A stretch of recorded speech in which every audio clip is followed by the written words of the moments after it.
take the call to adventure into the unknown and risk everything for what's merely a dream. See, the thing is, most of us are focused on like what the result is going to be. Like perhaps you could be an Olympic gold medalist. This is that call to adventure that every boy faces between the ages of 17 and 23 that not only end up in the attainment of some particular goal, because we never even know what the goal will ultimately be at the end of it. We think it's one thing, a lot of times it changes, but because of who you'll become when you take that journey. Because now you're embarking upon a journey that's going to require the development of a lot of your character traits. You're going to have to become a new person. You're going to face a lot of challenges. The reason why they call it the call to adventure is because you're going on a fucking adventure. You're going out into the wilderness. The journey you're embarking on is not an easy path. It's not for the ill-hearted or the weak-natured. It's for the strong people. And before you embark on this journey, mentally, you have to prepare yourself for it. No one's going to get worse before it gets better. When you embark this journey, you must know that it's going to go down before it comes up. And when it comes up, it's going to go so much higher than you've ever been. Sacrificing today for tomorrow's betterment. The man who loves walking will walk further than the man who loves the destination. And when you love the journey, the goals just happen. You hit milestones as a side effect because it doesn't matter. At that point, I don't care if I can lift this much weight or run this fast. I mean, that's cool, but I don't love it as much as I love the journey. I love the journey. What does the journey consist of? Sucking at something, failing, getting better. Everybody want to be a beast until it's time to do what beasts do. Everybody want to be a beast. Everybody got a lot. Tattoos of lions. But when it's time to practice, you ain't on beast mode. Most of y'all think that a lion is who he is because of how ferocious he is when he catch that gazelle, when he catch that zebra. Can I be real with y'all? If a lion see an animal that's wounded, or a real hunter see an animal that's wounded, what do? They don't kill him. Why don't they kill him? He already hurt. And they beast. A part of being a beast just ain't eating a gazelle. A part of being a beast is the hunt. It's the hunt that they're excited about. Because real lions like to hunt. They love the process just as much as they love the prize. And some of y'all just want to score. You don't like the process. You're not in love with the process. A real man in the dark, when nobody's watching, he putting in work. A real man, when coach ain't even watching, he's studying film on his own. Because he loves the process. It's not about what you get. If you're focused on what you're going to get, you miss the most important thing that happens, which is who you become.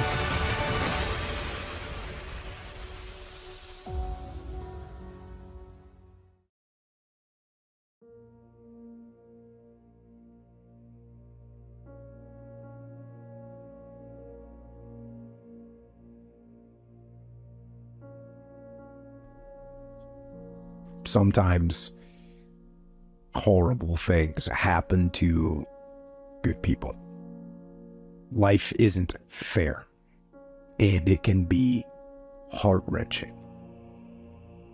And if you're having one of those dark days, it's okay. It's okay. It's okay to feel that darkness. When challenges and issues come back to back to back to back, and it seems like something is after me, something is attacking me, something is attacking my journey. Look for the lesson in it all. You will grow through what you go through. The question is, are you willing to go through it? When those bad things happen, what are you going to do? Are you going to let this horrible situation dictate the way you feel and the way you handle it? Are you going to fall over and fall down and fall apart? Or Are you going to face this issue with courage and with resolution? You know darkness.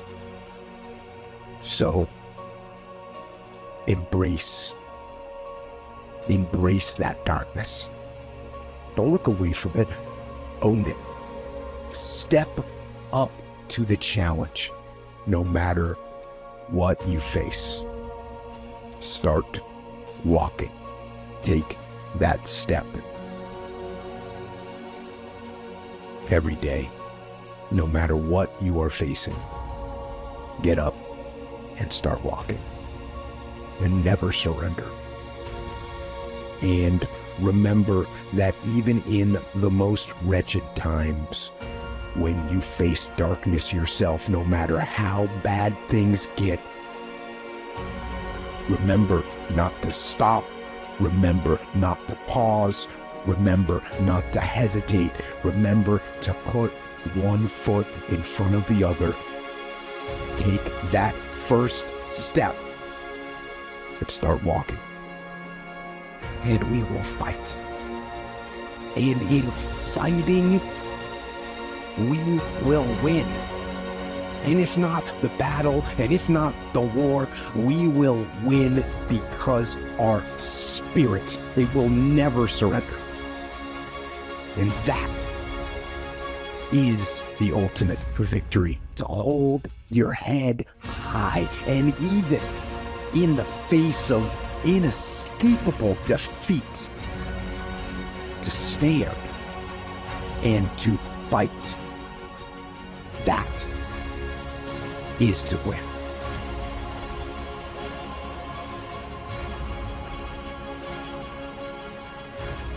Don't allow yourself a switch off button.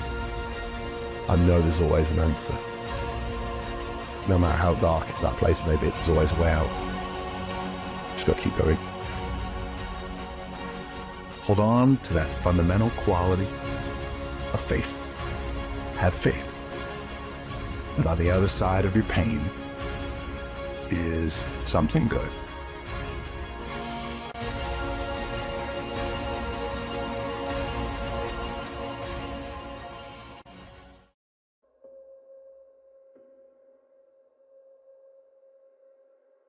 You make some things you don't understand. You can't figure out. You don't see the answer. That's okay. You don't have to see it. This is a key to faith. Trusting when you don't understand. Trusting when you don't have the answers. Trusting when it seems like just the opposite of what you were hoping for. Quit worrying about those things you can't figure out. God has you in the palm of His hand. I know not how this is going to work out, but I do know who's on the throne. I do know who's directing our steps. I do know who's planned out our days. God said in Isaiah, when you go through the waters, I will be with you. When you go through the rivers, they will not overwhelm you. When you walk through the fire, you will not be burned. It's interesting that God didn't say, I'll keep you out of every fire. You won't have to face any floods. No, He said the challenges will come. There will be adversities and things we don't understand. But the whole key to this verse is when He said, I will be with you in the fire, in the flood, in the famine. Is it a greater testimony that God kept you out of the fire, or that He came with you in the fire and brought you through it? When you ask God for something, God boxes it up, put your name on it, and He ships it the day you ask for it. As soon as you ask for it, He ships it. The problem with the package is, He never tells you the date that it's going to arrive. If He did that, it would destroy the one element that He requires, your faith. So God sends your package, but He only delivers to Faith Street. If you step off of Faith Street and you go over here to I Don't Believe It Boulevard, He don't ship there. If you step over here to I Don't See How Avenue, He don't ship there. If you step over here to Ain't No Way Circle, He don't ship there. The package only goes to Faith Street. What happens to the average person is that when the package arrives and you ain't on Faith Street, it's just like the post office and FedEx, UPS. If you ain't there, the package got to go back. I asked for strength, and God gave me difficulties to make me strong. I asked for wisdom, and God gave me problems to solve. I asked for courage, and God gave me dangers to overcome. I asked for love, and God gave me troubled people to help. My prayers were answered. And so when days are really good, I'm gonna celebrate. Lord, thank you for the goodness you've allowed me to experience under the sun. And when days are really, really, really, really bad, I'm gonna trust. You say, Lord, I know you're good. This doesn't feel good. I'm gonna trust you're not done. I'm gonna trust you. I'm gonna feel all the things. I'm gonna experience all the emotion. But at the end of the day, God, I trust you.